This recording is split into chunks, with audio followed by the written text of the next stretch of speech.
Control your blood pressure. Look, if you know you have a blood pressure problem, it's time for you to get up and move on it. You know what? In my hands, I have this wonderful cuff and monitor for blood pressure. Now, these are pretty accessible. You can get them practically in every drugstore.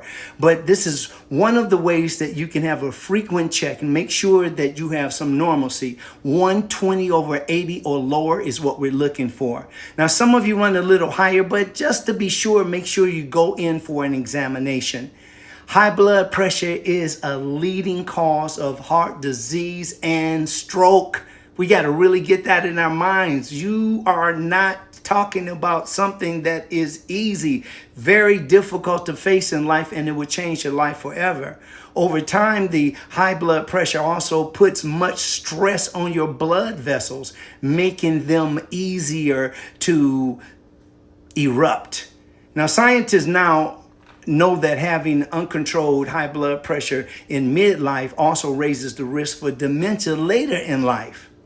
Know your numbers, and you know your numbers by getting your blood pressure checked on a regular basis. And that's the same thing for the other numbers that I've been teaching you for years.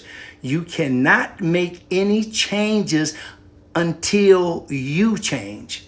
Now, if your blood pressure is high, you can work on a few things that I always talk about, those 3 things. Make sure you exercise. Make sure that you get ample rest and sleep. And make sure that you're eating healthy foods. Now, if that doesn't work, you just make sure that you, again, go get an examination so that you can take the right prescription and put it into motion. I'm Dr. Zarif, the nutritionist.